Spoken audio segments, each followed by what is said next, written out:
Okay, I'll call the meeting to order, September 21st, 2017. And we'll start with roll call. And we have Signage Present. and Mila.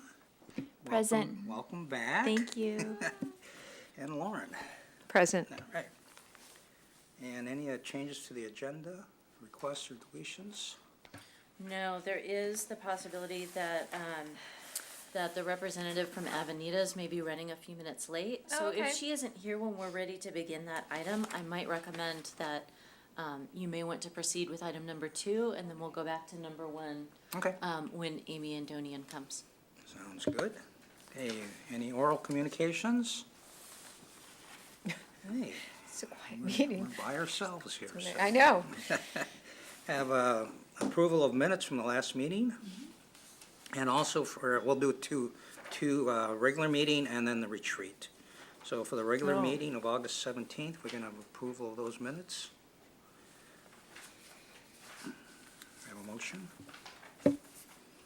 I move that we approve the minutes from the August meeting. And a second? I second. Any changes or additions or deletions to the minutes? Okay, all those in favor? Aye. Aye. And now for the retreat of September 8th. Have an approval for those minutes?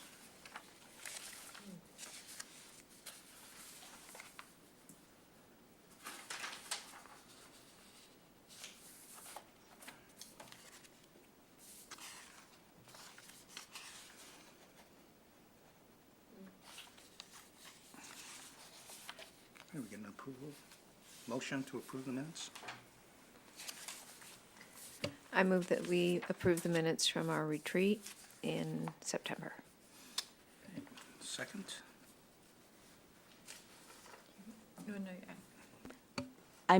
I second. Anyway, any additions, deletions, or to the minutes, modifications? Hey, all those in favor? Aye. Right, and staff, and one thing about the retreat, and I think we're going to be talking about this later, but thank you both. It was Yeah, really it a was good meeting. Yeah. Really great. Enjoyed it. It was a good discussion. It was really, I think, one of the best we've had. It was, and then Elise had to run to the airport, and then she really didn't have to run to the airport because the flights were canceled, but. But anyway, hey, staff comments. Sure, and I don't have a lot of comments for this evening. But I did want to make sure that everyone's aware that the Murmur Wall is on its way out. So October 3rd, we will say goodbye to the Murmur Wall. So it's the last week. So if you want to send whispers to it and bring your friends, now would be the time to do it. I also wanted to just briefly say the Commissioner Recognition event was on a perfectly beautiful Saturday, so September 16th in Mitchell Park. The Commissioners, council members, staff, and of course Rick's Ice Cream. For those who could not attend, we thank you all for your service, and the city is very grateful for all the time and effort that you all give to the Public Art Commission and for all the boards and commissions, so thank you. That's it for staff comments. Well, like how far?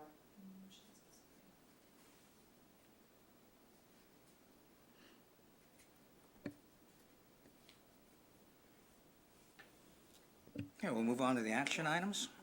Yeah, First let's go action ahead. item is 415 Bryant Street. It's a final review for public art. This is the item that we're actually waiting for Okay. Amy Andonian for, and she is on the way, but I don't know if perhaps you might want to proceed to Okay, item 2. let's proceed on to item 2, which is Okay. deaccession of artworks. Okay. So, staff, hopefully you had a chance to look over the deaccession report, but staff recommends that the Public Art Commission initiate the deaccession evaluation process for California Avenue, California Native by Susan Leibovitz Steinman, based on the deaccession of artwork policy that was adopted earlier this year. In 1996, the Public Art Program and what was known as CADA at that time, it's the California Avenue Business Group, conducted a design competition for the gateway to California Avenue from El Camino Real. Susan Leibovitz Steinman's concept for Cal Ave, Cal Native was selected and commissioned for $15,000. The site-specific artwork created a gateway that provided a unifying theme for the overall streetscape. The artwork was finally installed in 1997, and the original elements of the installation included, and this is a picture when it was first installed, landscape of native plants and grasses in the median from an artist-provided list of plants, 8 rectangular white granite boulders along the median and at the pedestrian crosswalk entrances on either side of California Avenue, 7 banners installed on 3 existing flagpoles in the median, as well as on 4 additional light poles along the avenue. These featured indigenous flora and fauna, including golden trout, horned snail, tiger salamander, blue-eyed grass, brown pelican, bighorn sheep, and the black-tailed jackrabbit. An existing California Avenue sign was painted with a golden frame to mirror the banners, and bricks engraved with text sourced from the community about California in a herringbone pattern leading into the pedestrian crosswalks. Over the course of the years, there have been some challenges to keeping the plants alive and thriving, and the 2015 streetscape changes were carefully coordinated with the artist. However, it is apparent that the artwork has been compromised by the site changes. So you saw the previous slide. So this is the bricks as they were before the 2015 streetscape, so how the artist originally designed them. And these are next to the bagel shop and directly across the street as you lead into that pedestrian crosswalk. And you see 2 of the boulders there, 2 of the 8 boulders. And here you see the banners. So originally there were 3 flag poles in the median and then the 4 additional poles. So it supported 7 banners overall. And so here, this is somewhat later. The California Avenue Business District really had this desire to add more color to the neighborhood. And so there was a period of time where they were planting bright flowers in there and changing them out every several months, but it was not in keeping with the artist's desires for the artwork. So we needed to pull them out and we replanted it with approved plants. Unfortunately, there have been some challenges with getting them to thrive in that place. As you know, it has a very active farmer's market.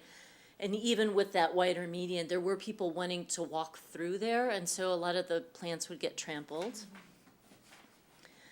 And so, so here you see where there were the 3 flag poles and some of the challenges. The plants aren't looking great there. And so this is during the construction. 2 of the flag poles were removed and 1 remains. So right now there are 3 banners anchored on 1 flag pole. And that median was narrowed significantly. There were also a number of irrigation boxes that were necessary for the streetscape that were added into the narrower median, which has made it a challenge for the plants that were reintegrated to survive. And so as a result, there are very few plants there currently, and they've put mulch in there because it was really just turning into a dirt patch as people were walking back and forth. And we have a few images from just previously, this month, earlier this month. So here you can see, because we needed to, of course, comply with all ADA requirements. This is that bumpy pad that you get as you go into the street. So the herringbone pattern bricks had to be reoriented instead of leading you in, sort of parallel or perpendicular to their original position, and so they're pulled back a little bit from the crosswalk, and then where the asphalt is really light to the left, you can see that drive aisle is a little bit wider. And these changes were all done in consultation with the artist, so she was well aware of all of these and signed off on them. So we really tried to reintegrate them into the site. And here you can see some of the light posts that were supposed to hold the banners. Clearly, they're too short to support the banners, which we were not aware of as we moved forward. We thought that the poles were still going to be a standard scale and could support the remainder of the banners, but that is indeed not the case. Wait, how did that come about? How did you get ones that were too short in the first place? It was in the streetscape. They had to put in, They had to put in shorter ones, see. but we didn't realize that until we had the new banners at the site, and they said, well, we can't put them on this pole because it's going to hit people in the head. So, and so here you see some of the boulders that have been reintegrated into the site as well. The last picture. Okay. But in short, the circumstances in which the context in which the artwork is have changed really significantly. And we feel like, to the detriment of the artwork, that it really doesn't, it no longer reads as a cohesive work of art. And so, of the reasons in the policy that we are seeking to deaccession is that the condition of the artwork cannot be reasonably guaranteed. We can't keep the plants up, and now some of the banners can no longer be hung. The artwork elements are not or are rarely on display because the city lacks a location for display, and significant changes to the site have affected the integrity of the artwork. So should the Public Art Commission approve moving forward with the deaccession process, the artist will be immediately notified, and final action will be calendared for the December or January meeting. The public comment period will be opened, and staff will make special arrangements to ensure that the California Avenue businesses are notified of the deaccession process so that they have the opportunity to comment and send their thoughts to the commission. And that's it. Okay, thank you, Elise. Any questions or comments?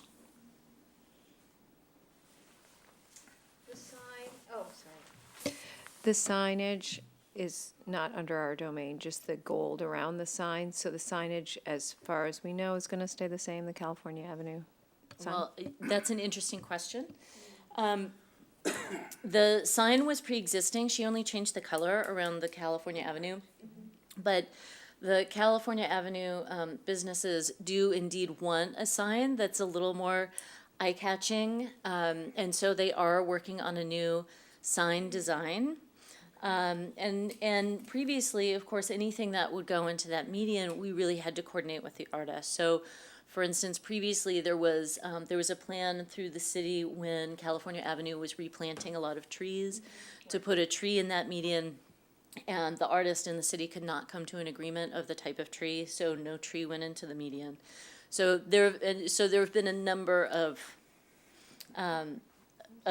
desires and wishes to do other things in that median, and it's been a little bit of a challenge.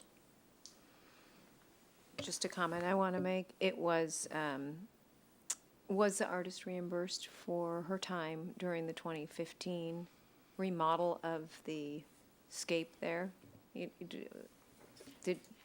We really consulted with her via email and phone, so there wasn't much to reimburse her for. She didn't actually do any design for it. Okay. But good question. Thank you. Any other questions or comments? So what are the plans after we remove, I presume, the boulders and the banners? Well, a lot of that, you always defer to the artist first. So it may be, especially in the case of site-specific and land art, frequently what happens is just the plaque is removed, so the artist's name is removed from the site. She may choose to take the banners back or some elements of it, but my guess is most of those items would remain in place. There would probably be some other more ornamental plantings put in. And the California Avenue businesses may want to use those banner spots for promotion of the California Avenue district. So those are things we would navigate with the artist. A couple of questions. Where did the funds come from for the replanting that had to be done? That is a good question. We have used maintenance funds in the past, and some of that was done in partnership, through the city, through parks as they were redoing landscape anyway. So it's depended on if they were planning on refreshing plants there anyway, then here's their approved plant list. If they weren't and we were insisting that there be more plants put in, then we would pay for it. One problem I see there is just the car exhaust, to try to keep the plants living. You know, it's just a very busy intersection with that, and now that it's been narrowed, I just see there's just a slew of problems, I think, that have come up with that. And maybe for the time it was good, but as we move forward, and the business district probably desires something else to go in there. I don't know, will they use that pedestal or not for the sign, or put in something completely different? I think they're at the beginning of their design development, so it's unclear what they'll do. Okay. If it was me, I'd probably just try to make a clean break and go with something new, but. Yeah. Any other questions or comments? Okay, we have a motion to start the deaccession process for the California native. Oh, and are we gonna get any pushback? Do you think you'll get any pushback from the artist? We might, potentially. I mean, given the communications back and forth about planting a tree in the median and a few other amendments that, that the city has wanted to make in the past, we can expect that there may be some pushback. Is she local? Yes, she lives in Berkeley. Okay. Okay, all right. All right, so we're gonna have a motion, please, to start the deaccession process for California native. I'm so moved. Okay, just a second. Second. Hey, all those in favor? Aye. Aye. Okay, unanimous vote, thank you. This summary is really helpful, thank you so much. Oh, good. Yeah. Thank you. Okay, so we can go back to Bryan Avenue. Right. Welcome. Welcome. Wonderful. And so we are joined this evening by Amy Antonian, who's the director of Vanitas, and we can share a microphone. I won't bite too much. So we'll see. We'll get started here. So the initial review for this project took place in January, and an update came to the commission in July once artist Martin Webb was brought on board. As a reminder, this is a photograph of the part of Vanitas that's going to be the new addition. And so the space that was identified for the public art is just inside that double-height glass lobby. And we were primarily focused on that wall because there isn't a lot of circulation space in there. It really is only about 8 feet from once you get to the door to that wall. Yeah, so it's pretty close and it's a high wall, and the budget is very limited. So the overall art budget, including administrative costs, is $38,500. So let's see. So what we did for this one, we ended up we came to Vanitas with 8 potential artists, and we narrowed that down to 3 with the selection panel that we interviewed. And then Martin Webb was just hands down the winner. So going back to some of the suggestions that were given when this project came to the Public Art Commission for initial review, of course, to keep in mind age-friendly design, which would be very important, sensitivity to bright light, sound, and motion, warm and inviting artwork, traditional materials, fabric, wood, and glass, high visibility. So those are all pieces we took from the commission as we started working with Martin on his process. And so here's a little reminder of who Martin Webb is. Martin works out of Oakland. He's actually completing a large commission that I think is unveiled this week or next week in Sacramento at the Crocker Museum. So he's been pretty tied up with that. But as a reminder, he does have this very tight graphic sense. He does work in a variety of media, so he does a lot of painting, but he also really likes to work with texture. So whether it's in poured concrete, or his mural that he did for us here at the city for the water quality control plant, and then here you see something more sculptural where he's, routing some salvaged wood, as well as adding layers on with the metal birds. And this was a piece that really grabbed the selection panel's attention. And this was a piece that he did in Oakland, and it's at the Oakland like Housing Corp or. Affordable housing community. And a lot of the wood was actually salvaged from homes in the neighborhood that were undergoing renovations. And so you really get a sense of how he works color and texture and really works with the wood grain. And so some of them, he really grinds it down to where you really get that wonderful surface to it, and some of it he really works with building up more paint. And so we did have this great community meeting at Vanitas with a lot of the regulars there, and they were super animated. I mean, Animated or opinionated? I learned a lot about ukuleles. But it was great, and they were really into the artwork, and Martin is just, he's wonderful to work with as well. And so here's some of the input we got from them, which actually was very similar to what we got from the commission. Warm, positive, and optimistic. Helping people feel comfortable in the space. Transcend the idea of communal activities and interests. Help open and train one's mind to provide an engaging visual puzzle. Incorporates natural elements and themes. And a balance between prominent visibility from the outside and the level of detail close by. So, and a lot of how these folks spoke about Vanitas was really touching to Martin, that he really felt like this was a tight-knit community, and that there were some of them who really spoke about coming with sort of a certain mindset of what they thought it was going to be, and that it was so much better than anything they expected, that there was this sense of growth and like just a whole new community to dive into, and that it was very energetic and freeing. So here you get into some of the design development process, and you can see that he's really trying to work with this idea of a visual puzzle, something that'll be really visible from the outside. And he was really drawn after that conversation to this idea of using circles, which I thought was really interesting. So he was working a lot with circles, this idea of growth. He typically does a lot of the drawings with sort of vines, tree leaves, things like that, but he was really playing with marrying both of those elements for this project.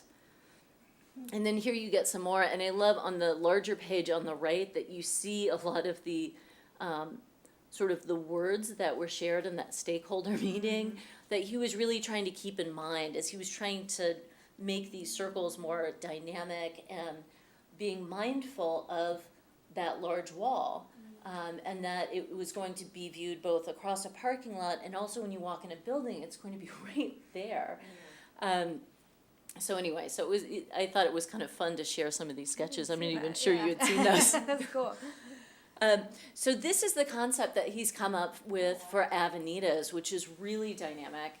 And keep in mind that this is, it's like a painted sketch. So the browns that you see, or that golden brown, will be exposed wood. So he's working with salvaged wood that is being delivered from the Vanitas site tomorrow. So it's just fresh, been pulled off the building. So meaningful. So that's what he intends to use as the background.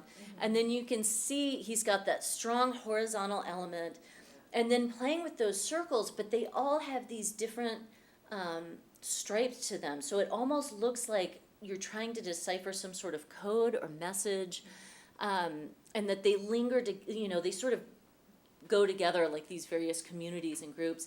But I also want to make sure the commission's aware that, this is a painted sketch, and of course there will be variations in the exact color palette and how much he's going to grind down some of that wood, and how, you think about the other large wall wood piece, it's not going to look this flat because he's going to play a lot with texture. The round pieces he's imagining are actually added on top, so there will be some shadow play with those as well. And then there are those, if you look to the top and down toward the middle, there are some larger white striped circles too. And so he was playing with those to sort of bridge the top and the bottom of the piece. But I just want to make sure the commission's aware that, yes, this is the design, but there will be some variation as he moves forward and he actually creates some test panels to put in the space. So that is the idea. And here is a rendering of what it's going to look like inside. We decided that, and Martin worked very closely with the interior designer who specializes in age-friendly design, that when you walk into that space, it might be overwhelming to have the piece start so low, not to mention there's some maintenance issues that might come with that. So the intent is to start sort of at the height of the door frame, so about 7.5 feet up, and then work our way up the wall from there. So you can see the small rectangle on the lower left of the piece would be where we'd put the identification plaque for it. And that gives you a sense of what it would look like far away.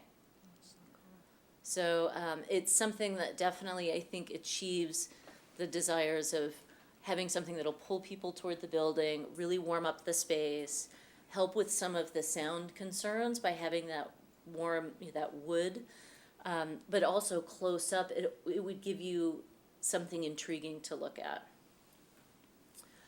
So that is the artwork. Thank you, Elise. Any Did you want comments? to add anything, Amy? I'm sorry. We're excited.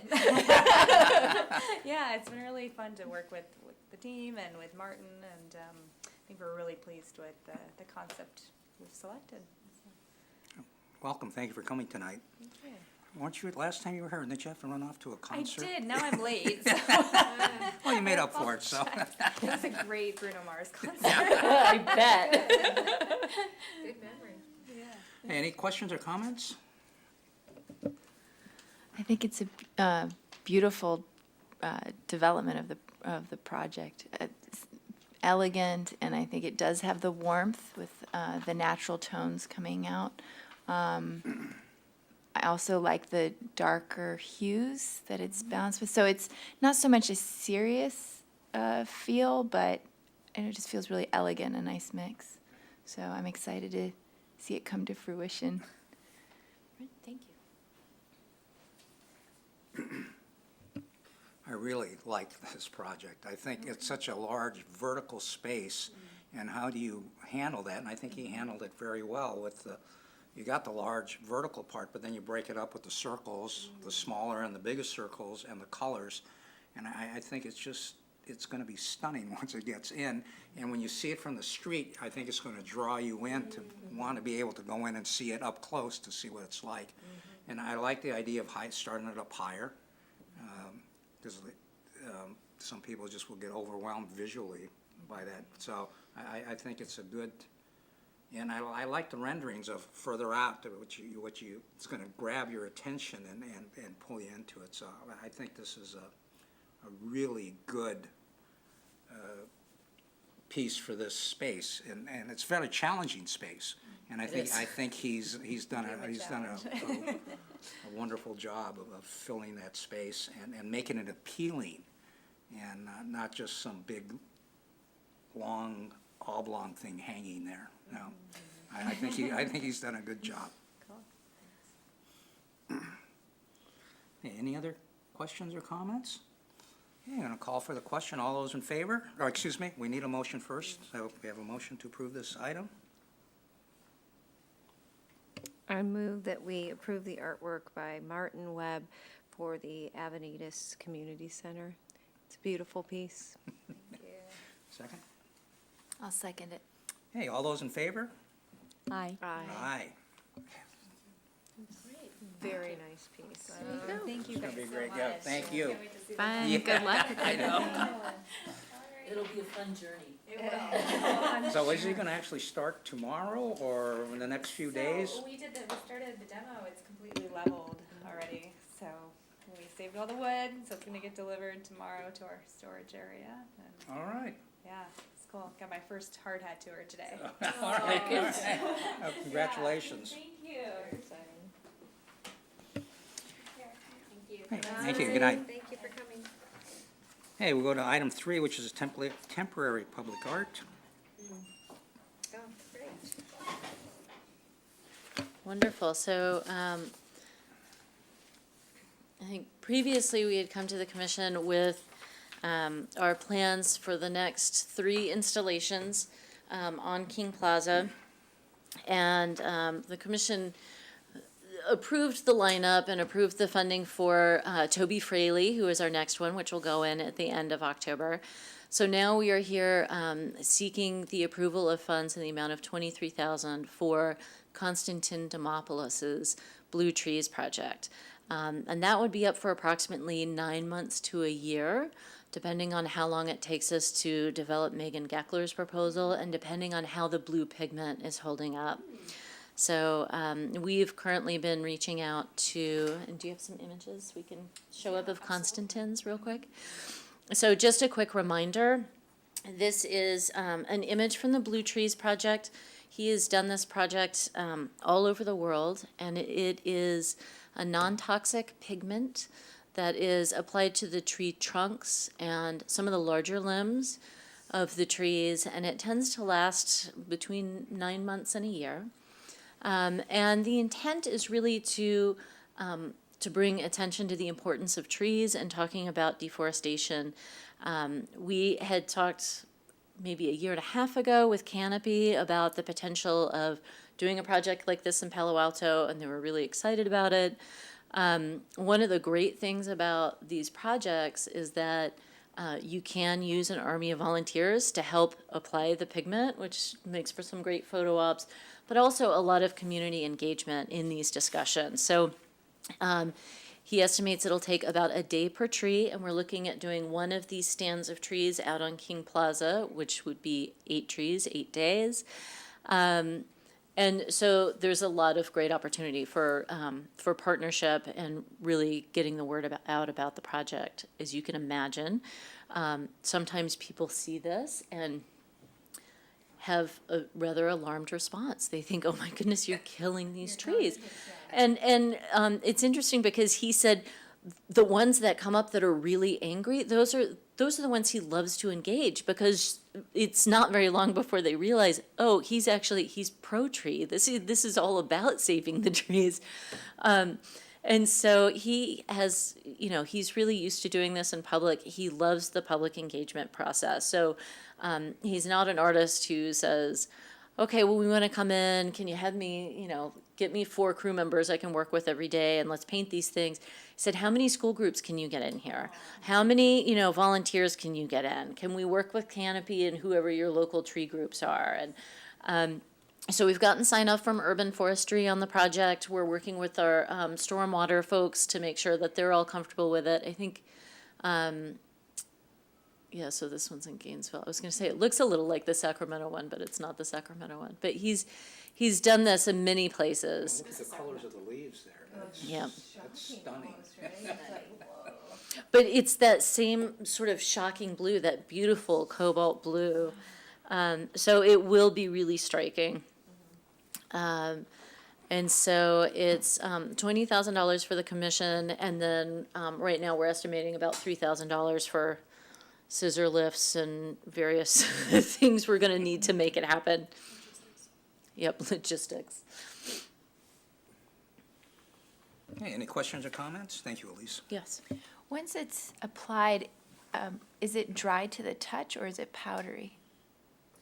It seems hard to believe, but it is dry to the touch.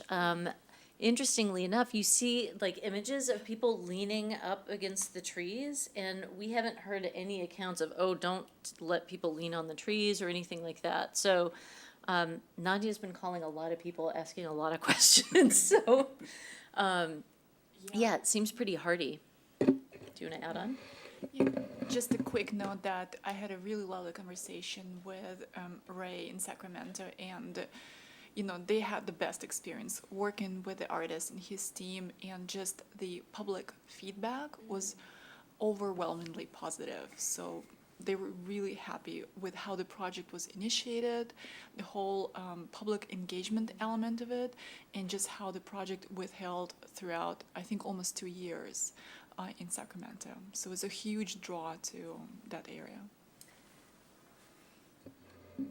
I think that you addressed this before, so I'm sorry to repeat. When it's time for this installation to come down, is there a way to get this coloration off the trees? I think there is. Yes. And it is also community involved, or?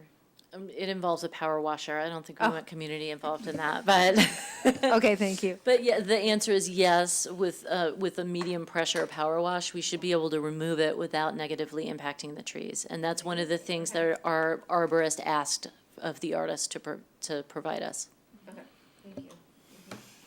Anybody else? How many blue people have come out from the volunteers that have been painting, Blue Man. especially kids? Yeah, 2 years later, they're still blue. Well, you notice the kids on the right are all wearing blue shirts to begin with, so. It's adorable. That sounds like a fun project. Yeah, definitely. Yeah, looking forward to this. Hey, we need a motion to fund this project.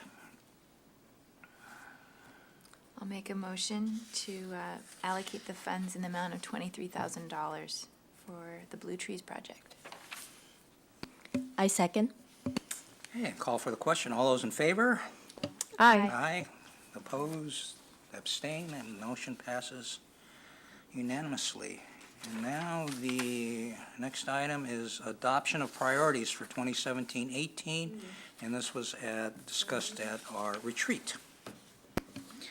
Yes, so you can see in the minutes, and we now have up on the screen, the labors of our wonderful discussions at the retreat this year.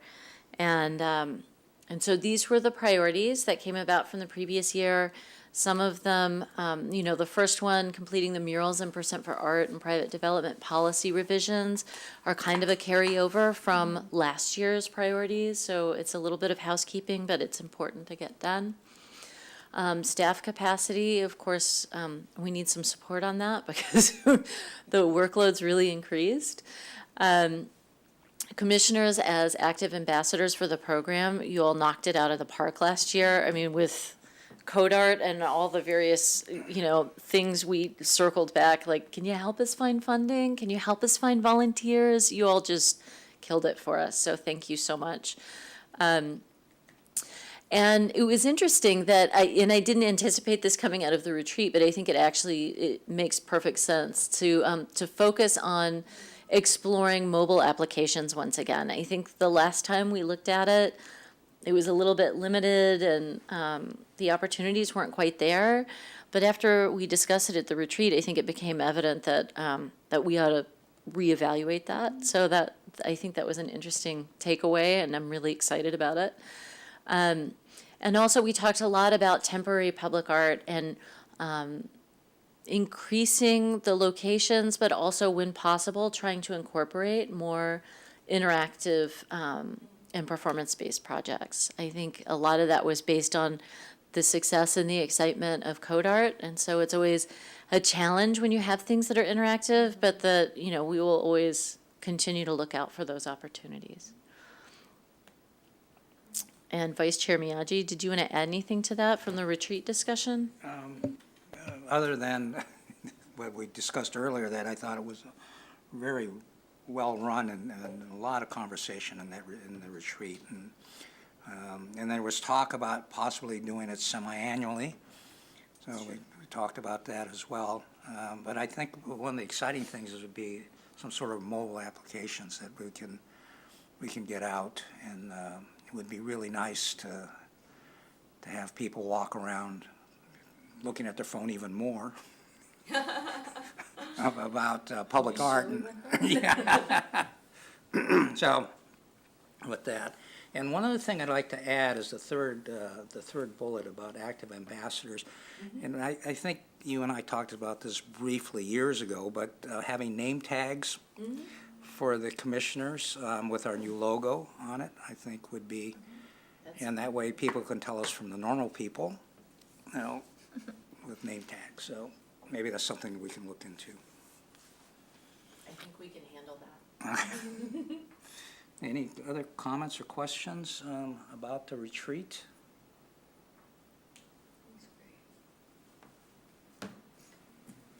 it was definitely very educational. Is your first time and your first few months on the commission? It's a little like drinking from the fire hose, I'm afraid. Well, part of the thing too is the acronyms that are used and everything else. What is that and what is that? So it's always a baptism under fire with that, learning acronyms with the city. Okay, any other questions or comments? Okay, then we need a motion to approve our priorities for 2017 and 18. I make a motion to approve the priorities for 2017 to 2018. Second? I second that motion. Okay, call for the question. All those in favor? Aye? Aye. Nay? Abstain? Okay, motion passes on unanimously. Okay, any announcements? Other than our having our commissioner back? I'm happy to be back. Back to normal life. Just having multiplied. I was gonna say normal life, I'm not sure, but it's good to see I'm happy you. to be mobile again. Yeah. So, yeah, Did I you did bring well. photos? I'll show you Okay. afterwards, yeah. Okay. Yeah. Okay, our next meeting is October 19th, and then we have the joint meeting. Is that going to be the 10th? Yes, so since it move? yes, Okay. it did move Good to know. to October 10th, which is a Tuesday at 6 p.m. Oh, okay. That's after Columbus Day. Is that why it's on a Tuesday? Yes, I think so. I think that's right. Okay. So the 23rd moved to the 10th. Yes. Oh. Well, This was an unexpected change that took place earlier this week. Then I won't be able to attend that. Okay. Yeah. Yeah, and I won't either. So. I will check my calendar, but hopefully I'll be here. Okay, so if everyone could please get back to me on attendance, because as you may recall, and maybe a first time for you, the joint meeting is an opportunity for, and the commission actually gives the presentation of what have you been up to in the last year? And also, what are you working on now, which is sort of current and upcoming? And we're only given about 10 to 15 minutes because the council really wants opportunities to ask questions. So I've been working with the chair and the vice chair on sort of an outline of which projects we want to have. So we'll have slides, but we'll need to know who all's in attendance and who might be comfortable speaking or might not be comfortable speaking, so we can sort of assign who's going to speak to what project. Sounds great. I'm sorry to miss it. It's a great event, actually. is. It's It a is. nice So time to interesting. interact with Yeah, the council. good so- interaction with the council. Okay, with that, we're going to adjourn the meeting. Thank you, everybody. Thank you, Vice Chair Miyashi. Mike?